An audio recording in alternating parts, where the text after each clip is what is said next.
Hello friends. आइए आज हम लोग इस वीडियो में एक फिजिक्स का टॉपिक है और वह है विद्युत, जिसको बोलते हैं इलेक्ट्रिसिटी।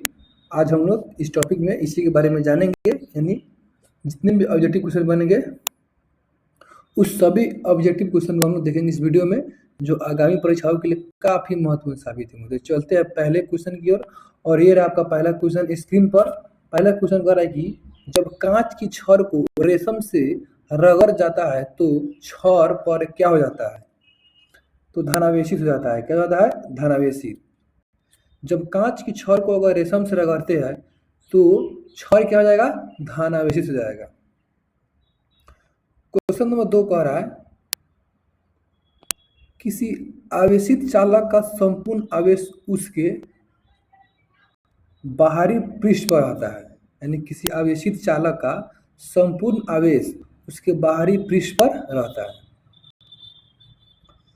दो विद्युत आवेशों के बीच लगने वाले बल को क्या कहते हैं? दो आवेश के बीच लगने वाले बल को क्या कहते हैं? तो कूलम का नियम कहते हैं। क्या कहते हैं? कूलम का नियम कहते हैं।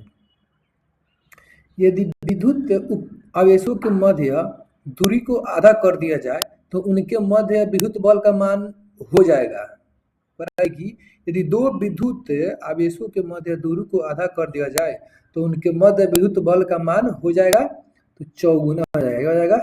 चौगुना हो जाएगा। समान आवेश में होता है, समान आवेश में क्या होता है? तो विकर्षण होता है। क्या होता है? विकर्षण। क्वेश्चन नंबर 6 कह रहा है कि जब एबोनाइट की छड़ को बिल्ली की खाल से रगड़ा जाता है तो एबोनाइट की छड़ पर क्या हो जाता है? तो ऋण आवेशित हो जाता है। ठीक है। क्वेश्चन नंबर 7 कह रहा है कि दो वस्तुओं का आवेशन किसके रूपांतरण के फलस्वरूप होता है? यानी वस्तुओं का आवेशन किसके स्थानांतरण के फलस्वरूप होता है? तो इलेक्ट्रॉन के स्थानांतरण के फलस्वरूप होता है। जैसे कि हम अपने दोनों हाथ को रगड़ेंगे तो क्या होगा? हाथ हमारा गर्म हो जाएगा, तो वही क्या हो रहा है? वह इलेक्ट्रॉन का स्थानांतरण हो रहा है। क्वेश्चन नंबर 8 कह रहा है कि आप कार में जा रहे हैं, यदि आसमान से बिजली गिरने वाली हो तो सुरक्षित रहने के लिए आप क्या करेंगे? तो गाड़ी की खिड़कियां बंद कर लेंगे। क्या कर लेंगे? गाड़ी की खिड़कियां बंद कर लेंगे। दो स्थिर आवेशों के बीच लगने वाला बल उनकी मात्रा के गुणनफल के अनुकरणुपाती तथा उनकी बीच की दूरी के वर्ग के व्युत्क्रमानुपाती होता है। यह किसका नियम है? तो कूलॉम का नियम है। किसी विद्युत परिपथ में इकाई धनावेश को एक बिंदु से दूसरे बिंदु तक ले जाने में किए गए कार्य द्वारा मापा जाता है। उन बिंदुओं के बीच के विभवांतर को, यानी किसी विद्युत परिपथ में इकाई धनावेश को एक बिंदु से दूसरे बिंदु तक ले जाने के लिए कार्य किया जाता है, उन बिंदुओं के बीच विभवांतर को मापने के लिए किया जाता है। धातुएं विद्युत की सुचालक होती है क्योंकि उनमें मुक्त इलेक्ट्रॉन होते हैं। निम्नलिखित में से कौन सर्वोत्तम विद्युत का चालक है? तो ऑप्शन नंबर डी, यानी चांदी क्या है? तो विद्युत का सबसे अच्छा चालक है। अति चालक का लक्षण क्या होता है? तो राइट आंसर होगा आपका उच्च प्रागम्यता। उच्च प्रागम्यता। निहित में से कौन अर्धचालक नहीं है? जर्मेनियम है, सिलिकॉन है, ठीक है। उसके बाद हो जाएगा आपका आर्सेनिक है, लेकिन सेलेनियम अर्धचालक नहीं है।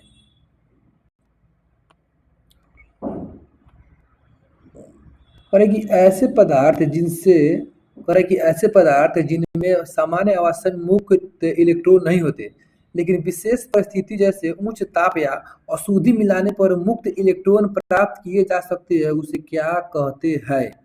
तो अर्धचालक कहते हैं। क्या कहते हैं? अर्धचालक पदार्थ कहते हैं। नहीं समझे? पर है कि ऐसा पदार्थ जिनमें सामान्य अवस्था में मुक्त इलेक्ट्रॉन नहीं होते हैं, लेकिन विशेष परिस्थिति जैसे कि ताप बढ़ा दे और शुद्धि मिलाने पर उसमें इलेक्ट्रॉन क्या होता है तो प्राप्त किए जा सकते हैं, उसे क्या कहते हैं? तो अर्धचालक पदार्थ कहते हैं। ताप बढ़ाने पर चालक के पदार्थ का विद्युत प्रतिरोध एवं विद्युत चालकता पर क्या प्रभाव पड़ता है? तो विद्युत प्रतिरोध बढ़ जाता है। विद्युत प्रतिरोध बढ़ जाता है जबकि विद्युत चालकता घटती है। तांबा मुख्य रूप से विद्युत चलाने के लिए प्रयोग किया जाता है, क्योंकि तांबा मुख्य रूप से विद्युत चालन के लिए प्रयोग किया जाता है क्योंकि इसकी विद्युत प्रतिरोधकता निम्न होती है। इलेक्ट्रिक करंट का यूनिट निम्नलिखित में से कौन सा है? इलेक्ट्रिक करंट का यूनिट निम्नलिखित में से कौन सा है? तो एम्पियर होता है। क्या होता है? एम्पियर। पर कि आपस में जुड़ी दो आवेशित वस्तुओं के बीच विद्युत धारा नहीं प्रवाहित होती है यदि वे समान विभव पर हो। इसीलिए प्रतिवर्ती धारा को दिष्ट धारा में किसके द्वारा बदला जाता है? प्रतिवर्ती धारा को दिष्ट धारा में किसके द्वारा बदला जाता है? तो रेक्टिफायर के द्वारा। विद्युत फिटिंग्स में एक तार को भूसमर्पित किया जाता है। इसका कारण क्या है? तो यदि लघु पतन हो जाए तो धारा भूमि में चली जाएगी। इसीलिए कि विद्युत फिटिंग्स में एक तार को भू संपर्कित किया जाता है। इसका कारण क्या होता है? तो लघु पतन हो जाने पर धारा जो है कहाँ चला जाता है? भूमि में चला जाता है। इसीलिए इसको बोलते हैं अर्थिंग। विद्युत उपकरण में अर्थ का प्रयोग होता है। क्यों? विद्युत उपकरण में अर्थ का प्रयोग क्यों होता है? तो सुरक्षा के लिए। गति के लिए, सुरक्षा के लिए। आदर्श वोल्ट मीटर की प्रतिरोधकता, इसको बोलते हैं रेसिस्टेंस, कितनी होती है? तो ऑप्शन नंबर जाएगा ए। ऑप्शन नंबर सी असीमित होती है। पर कि आदर्श वोल्ट मीटर की प्रतिरोधकता यानी रेसिस्टेंस कितनी होती है? तो असीमित होती है। 24 में कह रहा है कि किसी परिपथ में एक बिंदु पर मिलने वाली धाराओं का बीजीय योग होता है। तो बीजीय योग क्या होता है? शून्य होता है। एक चालक का प्रतिरोध 440 ओम, यदि इसे 110 वोल्ट के स्रोत से जोड़ा जाए तो कितनी धारा प्रवाहित होगी? तो ऑप्शन नंबर बी 0.25 एम्पियर। प्रतिरोध का मात्रा क्या होता है? तो प्रतिरोध का मात्रा होता है ओम। क्या होता है? ओम। कह रहा है कि घरों में लगे पंखे, बल्ब आदि लगे होते हैं, किस क्रम में लगे होते हैं? जो घर में पंखा लगा होता है वो होता है समानांतर क्रम में, यानी इसको बोलते हैं पैरेलल सीरीज में। जॉर्ज साइमन ओम ने किस वर्ष में समीकरण I बराबर V/R बनाया जो वोल्टेज, धारा और प्रतिरोध के बीच संबंध को दर्शाता है? यानी जो वोल्टेज, धारा और प्रतिरोध के बीच को संबंध को दर्शाता है। तो 1827 में। यदि किसी तार की त्रिज्या आधी कर दी जाए तो उसका प्रतिरोध क्या होगा? तो 16 गुना हो जाएगा। क्या हो जाएगा? 16 गुना। Option number D. एक विद्युत परिपथ में धातु के तार के दो सिरों के बीच विभवांतर भी उससे प्रवाहित होने वाली विद्युत धारा के समानुपाती होता है। यदि तार का तापमान समान रहे, इसे किस नियम कहा जाता है? तो ओम का नियम कहा जाता है। क्या कहता है? ओम का नियम। विशिष्ट प्रतिरोध का मात्रा क्या होता है? विशिष्ट प्रतिरोध का मात्रा क्या होता है? तो ओम मीटर। क्या होता है? ओम मीटर होता है। एक तार की लंबाई L मीटर, कि एक तार की लंबाई L मीटर है और तार को खींचकर उसकी लंबाई 2 मीटर कर दी जाती है, तब तार का प्रतिरोध क्या हो जाएगा? तो पहले का दोगुना हो जाएगा। पहले का दोगुना हो जाएगा। एक सामान्य शुष्क सेल में विद्युत अपघट्य होता है। एक सामान्य शुष्क सेल में विद्युत अपघट्य होता है तो अमोनियम क्लोराइड। शुष्क सेल के संबंध में लिखित विचार करना है। ठीक है, मिलान करना है और इसका आंसर होगा सी नंबर। तो 1 का 2 हो जाएगा, यानी ऋण इलेक्ट्रोड तो जिंक का बर्तन होता है। धन इलेक्ट्रोड कार्बन का छड़ होता है। इलेक्ट्रोलाइट तो अमोनियम क्लोराइड का पेस्ट होता है। उसके बाद विध्रुवक तो मैग्नीज डाइऑक्साइड होता है। एक कार बैटरी में प्रयुक्त विद्युत अपघट्य होता है। तो ऑप्शन नंबर हो जाएगा बी, यानी सल्फ्यूरिक अम्ल का। यानी कार का जो बैटरी होता है उसमें H2SO4 भरते यानी सल्फ्यूरिक अम्ल भरा जाता है। शुष्क सेल क्या है? शुष्क सेल जो है प्राथमिक सेल है, द्वितीयक सेल है। तो शुष्क सेल जो है ना वह है आपका प्राथमिक सेल है। लोहे के ऊपर जंग की परत चढ़ाने को क्या कहते हैं? तो गैल्वेनाइजेशन, ऑप्शन नंबर ए। विद्युत अपघट्य का क्रिया में किसी इलेक्ट्रोड पर मुक्त हुए पदार्थ की मात्रा संपूर्ण प्रवाहित आवेश के अनुपाती होता है। यह नियम क्या कहलाता है? तो यह नियम कहलाता है फैराडे के विद्युत अपघटन संबंधी प्रथम नियम। यदि किसी चालक की भौतिक अवस्था जैसे ताप उसके बाद आदि में कोई परिवर्तन ना हो तो चालक के सिरों पर लगाया गया विभवांतर उसमें प्रवाहित धारा के अनुक्रमानुपाती होता है। यह नियम क्या कहता है? तो यह नियम जो है ओम का नियम कहलाता है। फैराडे का नियम संबंधित है। फैराडे का नियम किससे संबंधित है? तो विद्युत अपघटन से। एक फ्यूज तार का उपयोग किसके लिए किया जाता है? तो ऑप्शन नंबर बी, अत्यधिक धारा प्रवाह के विद्युत परिपथ को तोड़ने के लिए।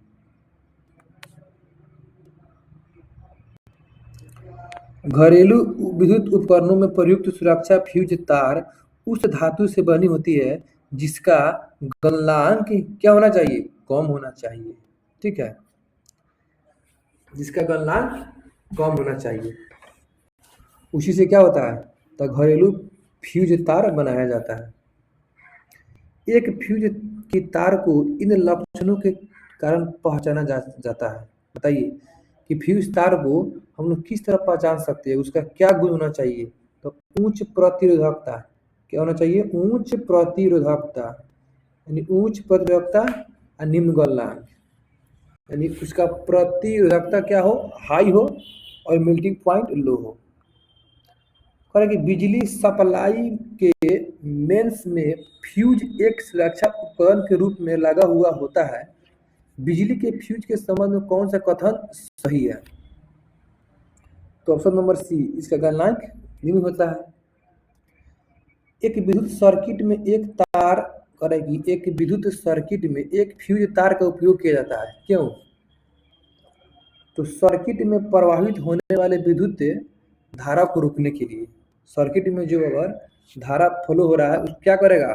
तो उसको रोकने के लिए हम लोग क्या बोलते हैं? फ्यूज तार का उपयोग करते हैं। फ्यूज का सिद्धांत किस पर काम करता है? यानी फ्यूज का सिद्धांत जो है वह किस पर काम करता है? तो विद्युत का उष्मीय प्रभाव पर काम करता है। सामान्यतः प्रयुक्त सुरक्षा फ्यूज तार बनाई जाती है किससे? यानी सुरक्षा फ्यूज जो है वह किसके द्वारा बनाया जाता है? यानी क्या क्या उसमें होता है? तो उसमें होता है टीन और लेड की मिश्र धातु। क्या होता है? टीन और लेड की मिश्र धातु, यानी एसएन प्लस टीएन। लेड कहता है पीबी, एसएन प्लस पीबी। एक बिजली के फ्यूज तार जिसको बोलते हैं फ्यूज वायर में सामान्य अनुप्रयोग के लिए निम्नलिखित में से कौन सा गुण समूह का होना आवश्यक है? ठीक है, तो ऑप्शन नंबर सी, कम लंबाई, निम्न गलनांक, उसके बाद पतला तार होना चाहिए। बिजली के बल्ब का फिलामेंट किससे बना होता है? तो टंगस्टन का। कह कि बल्ब को तोड़ने पर तेज आवाज होती है। क्यों? बल्ब जब टूटता है तो आवाज तेज होता है, तो बल्ब के अंदर निर्वात में वायु तेज से प्रवेश करती है। यानी बल्ब के अंदर जो है ना हवा क्या करता है? तेजी से प्रवेश करता है। इसी के कारण बिजली के बल्ब में कह रहे हैं कि बिजली के बल्ब से हवा पूरी तरह से क्यों निकाल दी जाती है? तो टंगस्टन के तंतु के उपचयन के रोकने के लिए, यानी टंगस्टन तंतु के उपचयन को रोकने के लिए। बिजली के बल्ब के मुकाबले फ्लोरेसेंट ट्यूब अधिक पसंद की जाती है। क्यों? तो ट्यूब में विद्युत ऊर्जा लगभग पूरी तरह से प्रकाश ऊर्जा में परिवर्तित हो जाती है। विद्युत बल्ब के तंतु के निर्माण में टंगस्टन का प्रयोग होता है क्योंकि इसका कारण क्या है? इसका कारण होता है उच्च गलनांक होता है। नाइक्रोम के तार हीटिंग के रूप में प्रयुक्त किए जाते हैं। क्यों? तो कह रहा है कि ऑप्शन नंबर बी और सी, यानी इसका विशिष्ट प्रचुर होता है, लाल तप्त होने पर ऑक्साइड नहीं बनता है, इसीलिए।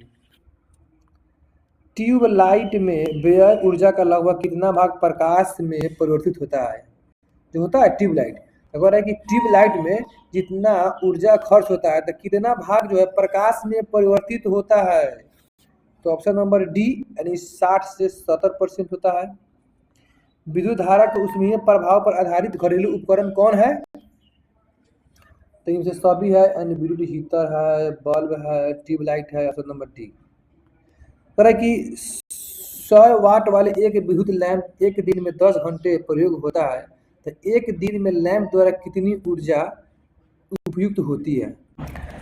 तो इसका राइट आंसर होगा आपका ए नंबर। इसका फॉर्मूला होता है, यानी कह रहा है कि 100 तो 100 गुने 10 और बाटा में 100 1000 कीजिएगा तो चल आएगा। ठीक है, तो 3 को 0 कट गया, कितना बच गया? 1 बच गया, तो वही एक आएगा।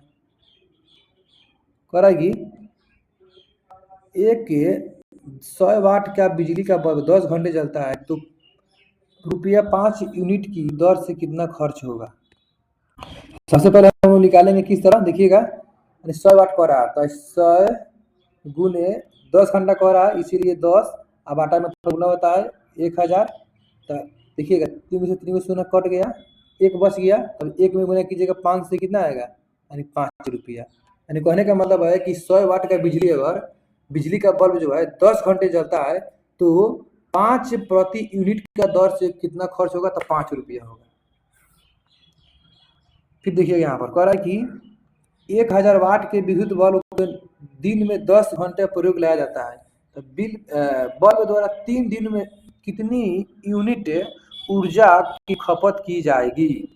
तो हम लोग इसको क्या करेंगे, जिस तरह किए है उसी तरह करेंगे। यानी कह रहा है कि 100 तो 100 गुने 10 बाटा में 1000, 3 से 3 0 कट गया, बच गया 1। अब देखिए 1 में गुना करेंगे 3 से, कितना आएगा? 3 नहीं आएगा। तो ऑप्शन नंबर इसीलिए क्या जाएगा इसका राइट आंसर होगा आपका ए नंबर, यानी 3.00।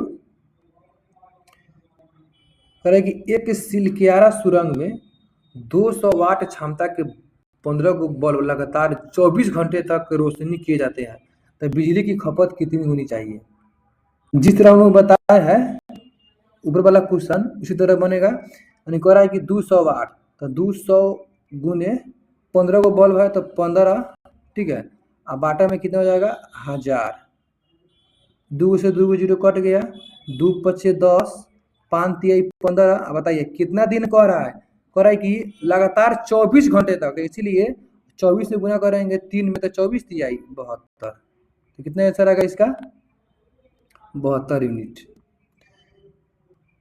फिर देखिएगा कह रहा है कि एक विद्युत बल्ब में 100 वाट का है, एक दिन में 10 घंटे का उपयोग में लाया जाता है, तो 30 दिन में कितना यूनिट जो है खर्च होगा? तो हम लोग फिर बनाएंगे उसी तरह, यानी 100 गुने 10 बाटा में 1000, 3 से 3 0 कट गया, बराबर में कितना आएगा? 1। तो 1 गुने 30 करेंगे तो कितना आएगा?